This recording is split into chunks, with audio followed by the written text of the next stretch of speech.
Hello everyone. Today's lecture is going to focus on the question of what is language. So we're going to explore a few things that would hopefully help us understand and answer that question. So this is a general overview of today's lecture, which focuses on 4 different elements. And these elements include, number 1, we're going to discuss the distinctive features of a human language, the features that would make human language different from other communication systems.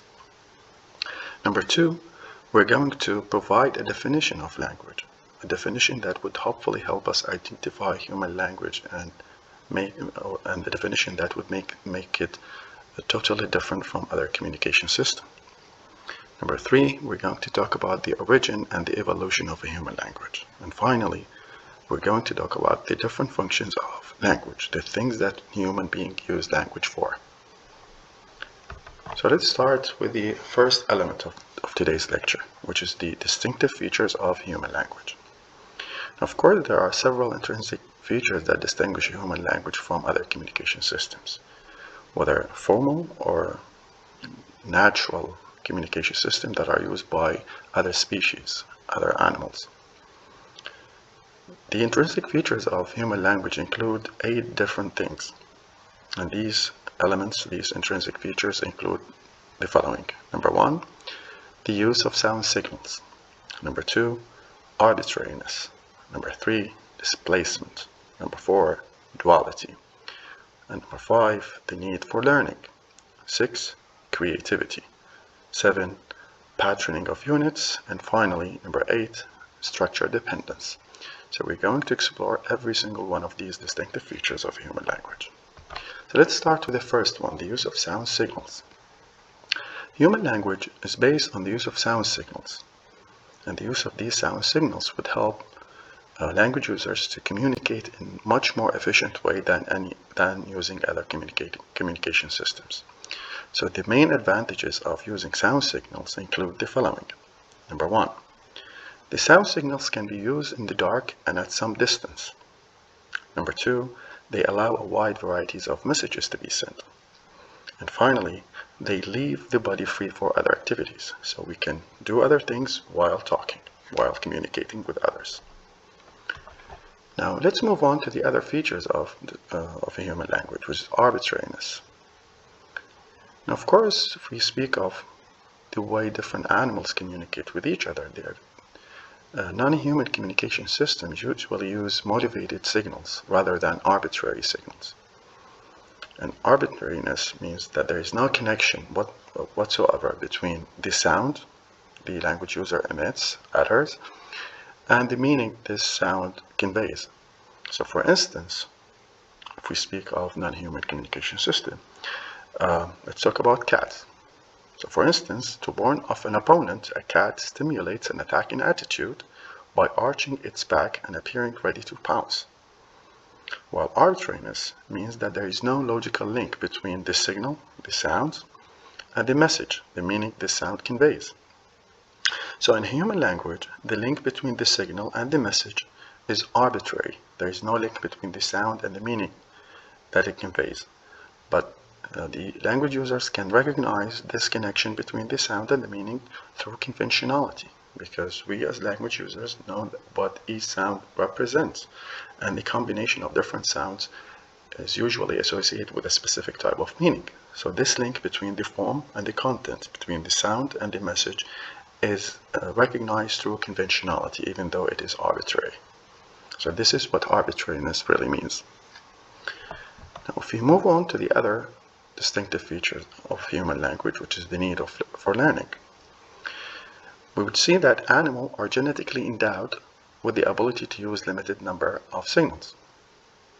While with the human language, we have to learn the language, even though we have some kind of genetic endowment as indicated by Chomsky and his followers, but we still need to activate, we still need to learn the language itself.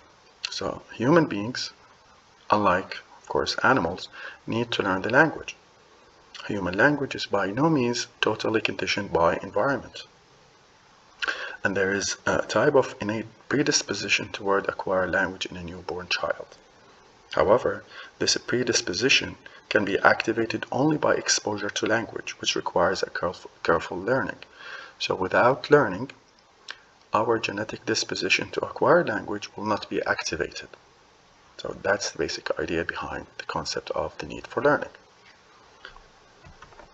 Now, if we move on to the other distinctive feature, which is duality. Duality means that language is double layered. We have two layers that are combined with each other. So language is composed of a set of basic sounds, the phonemes, like sounds se, she, e, etc. And these sounds can be combined together into larger units, morphemes or words. So sounds by themselves are meaningless, while the words, when we combine these sounds together, we can have words or morphemes with meaning that can communicate meaning. So this double layering, this duality, makes language flexible and powerful. So if we take English, for example, we have 44 different phonemes, but we have the ability to generate thousands of words by combining these different sounds in different ways. So duality provides human language with flexibility and power to produce more words, and more words means more meaning to be communicated. So if we move on to another feature, which is displacement. So let's discuss the concept of displacement from a non-human communication system. Most animals can communicate about things in the immediate environment only. They cannot communicate about things in the past or things in the future. They can't really report something that happened to them in the past, or can discuss something or a plan they can do in the future. Well, in human language, this is very easily done. This is possible because language is characterized by displacement. So unlike most other animals, human beings can discuss objects and events that are removed in time or place. We can talk about something in the past or something in the future. We can talk about something that happens here, something that is happening now, here, and something that happened at a certain point in the past, or a certain point in the future, or a certain point in a very distant place. So displacement means that human language can communicate about things or persons that are absent and distant as easy as we can discuss things about or persons that are present or close. So that's the main concept or meaning of displacement, is that we have the ability to talk about things that are distant in time and place, while animal communication systems do not allow such ability. There is no displacement. And now we're going to talk about creativity. Creativity indicates or means that we can use language creatively. We can always produce utterances, sentences, words that have never been used before, while most animals have a very limited number of messages they can send or receive. Human beings, on the other hand, can produce novel sentences every time they want to. So creativity means that human beings can use language to create sentences that have never been heard of before.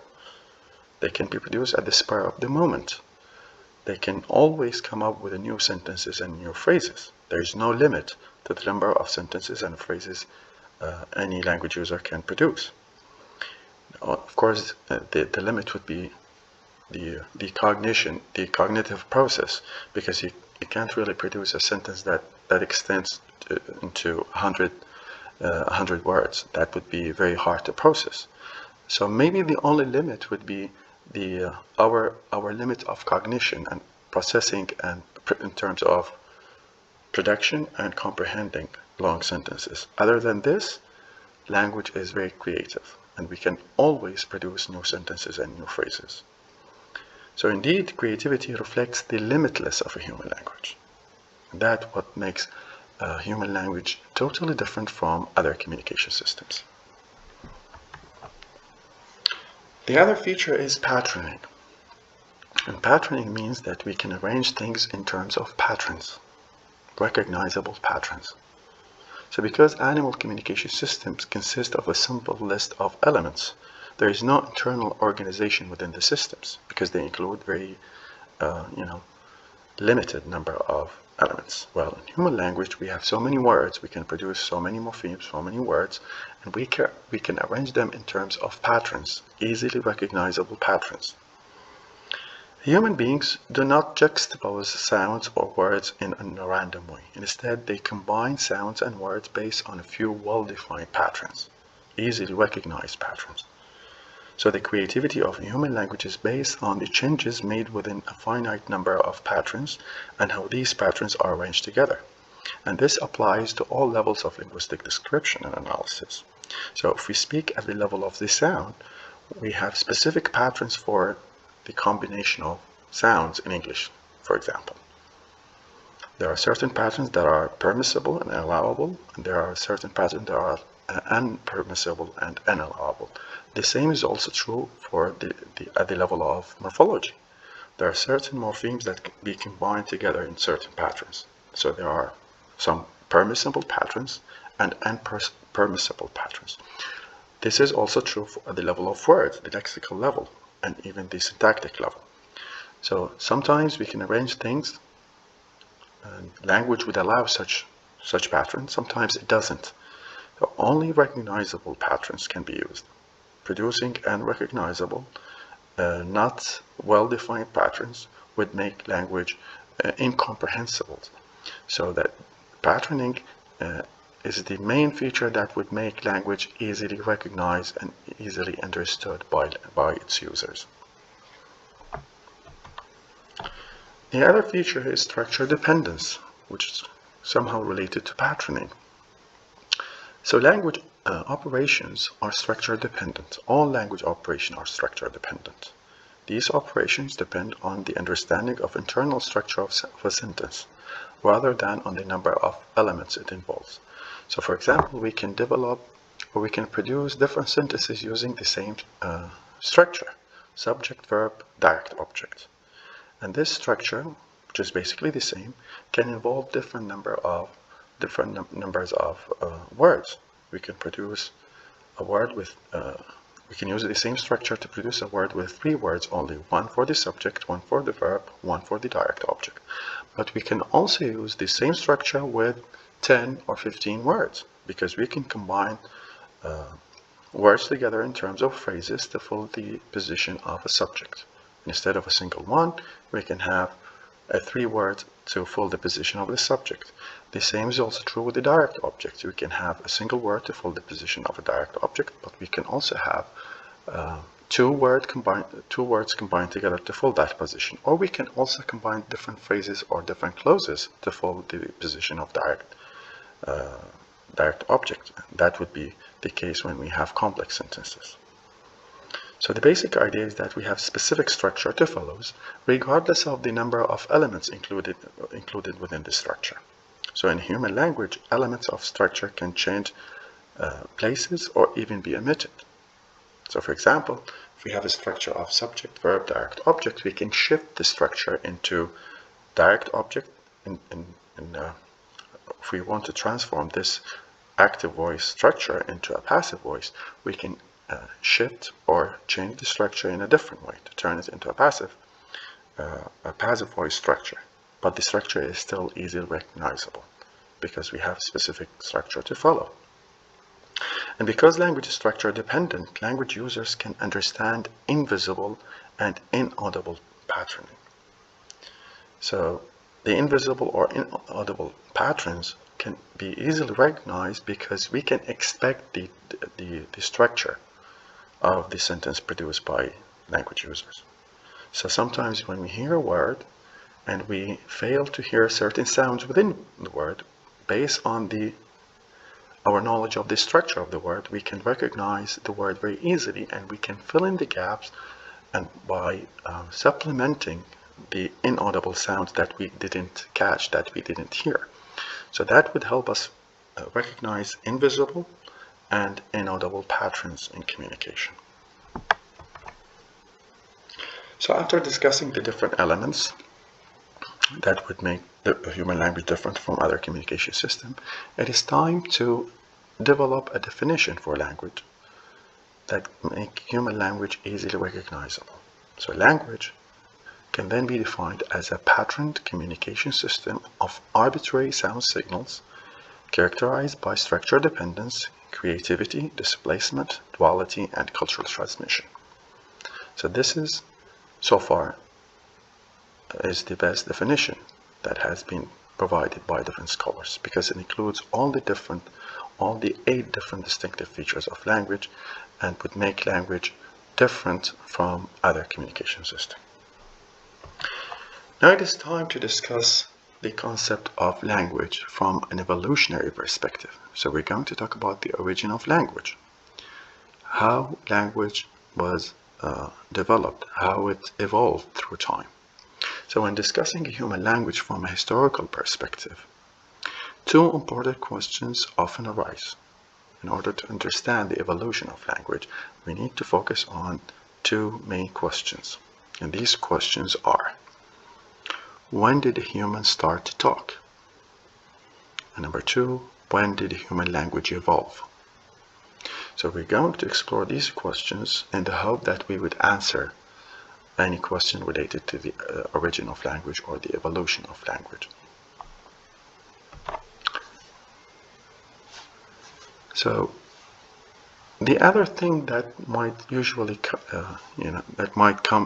to mind is, what is the main motivation for the evolution of language, and what are the main prerequisites for that evolution?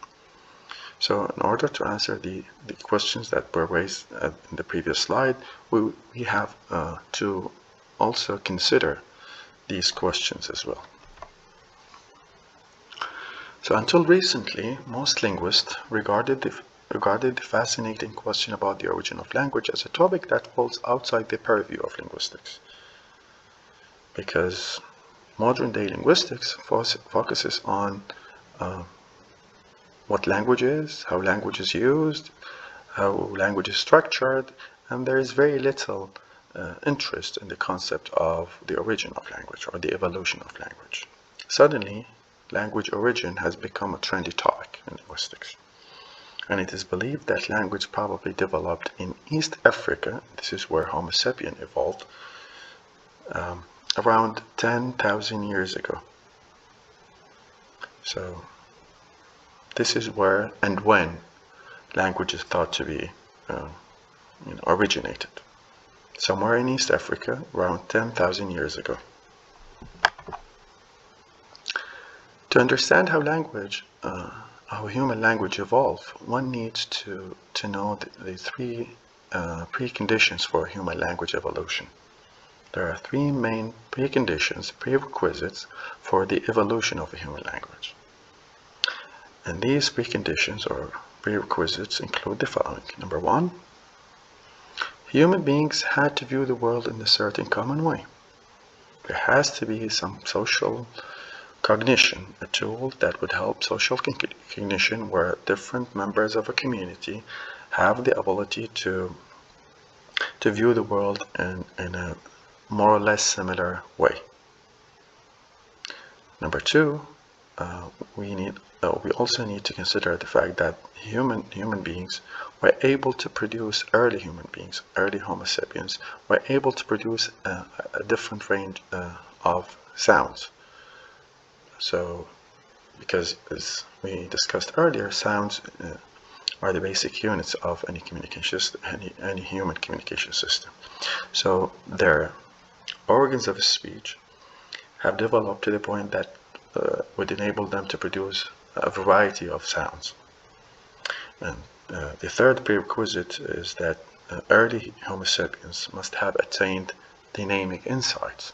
They developed the ability to name things in their environment.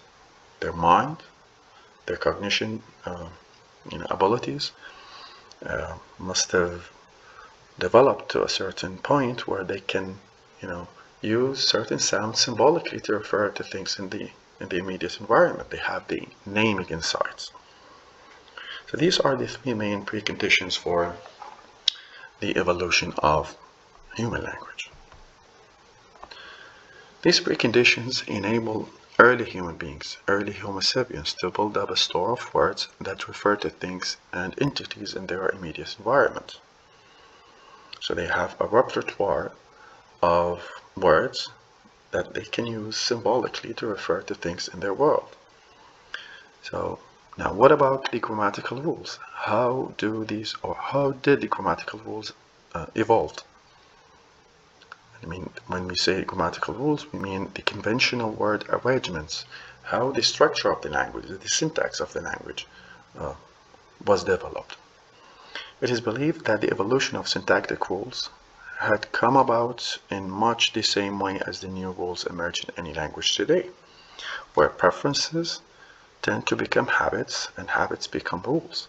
So first, there is a preference, a personal preference, which may develop into an intergroup preference, and the preference through time develops into a habit, and then the habit becomes much more established and evolved into a rule.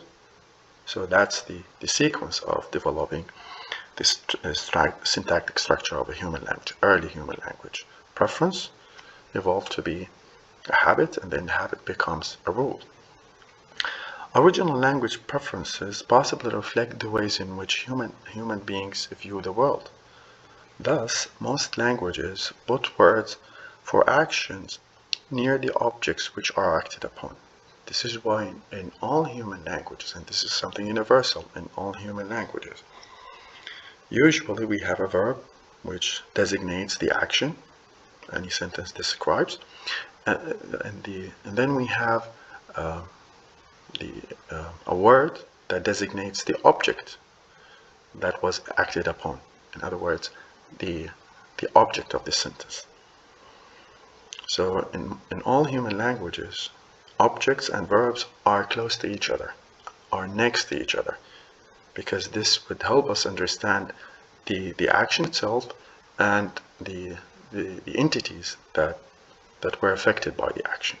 And so you can see that this way of bringing actions and affected entities close together, and that was well reflected in the grammar and the syntax of all human languages. Now it's time to discuss the final part of this lecture, which is the role, or maybe the roles and functions of language. How do human beings use language? What are the purposes human language are used to serve or used for? So it is often believed that the evolution of language is mainly motivated by its functions. Now, why do human language evolve? What is the motivations behind developing or the evolution of language? Of course, early humans wanted to use a symbolic system to communicate. So communication is a more general concept that includes, sub-concepts, different functions. We have main function, which is mainly communication, but we have also other minor functions. So these minor functions are the main motivations for the evolution of a human language. One of the key functions of language is that it enables socialization, as in social chit-chat. People have a tendency to, because humans are social beings, they need something to communicate with each other in order to socialize, to build social relations. The civilization, early civilization, is basically developed because people were engaged in joint activities with each other. They were using language to introduce themselves to each other, and they want to know each other and organize things together. So this is why human language, or this is the reason why human language actually evolved, the socialization. Because we want to be, as social entities, social beings, we want to develop social relationship with other members within the community. And language has a vital role in this process, the process of socialization. Yet, language can be used for different communicative purposes other than socialization. So one of the main language functions is to exchange information. And this is the commonsensical function of language. When you are asked about language and the main function of language, of course, it's common sense to say, of course, language is used for communication. So one of the, as I said earlier, one of the main language functions is to exchange information with others. Language can also be used to perform many acts, because we can use language to perform acts other than physical acts. We can use language to perform speech acts, the use of speech, the use of language to perform actions. So we can use language to command others, we can use language to persuade others, and we can use language to influence the opinions of others. These are called speech acts. And we're going to discuss the speech act theory in much more detail in a later chapter. So language is not only a means of communication and a means of socialization. Language is also a means to perform actions. Actions not in the physical sense, but in a more of a social sense. We command, persuade, influence, inform, order, request, etc. So language can be used for a variety of different functions or actions. Language can also be used for other functions. Language also has an expressive function. So human beings can use language to express their feelings and emotions. We can express our feelings and emotions through language. I'm angry, I'm upset, I'm happy, I'm sad, etc. All of these kind of emotions can be expressed through language. Of course, despite its importance, the expressive function of language is not well developed, because human beings, like other primates, can convey emotions through other means, like screams, grunts, gestures, and so on. Now, as a matter of fact, the use of other means of the other expressive means are much more effective than the linguistic means of expressing emotions. So we can scream, we can use gestures, we can use facial expressions, we can use postures, kinesics to express our discontent with something, or to express our excitement or happiness with certain people, or certain events or certain people. So even though it's one of the main functions of language, but it's not very well developed, because we have other alternatives to express our emotions and feelings, which is, as I said earlier, screams, grunts, gestures, facial expressions, etc. Human beings may also use language for purely aesthetic reasons.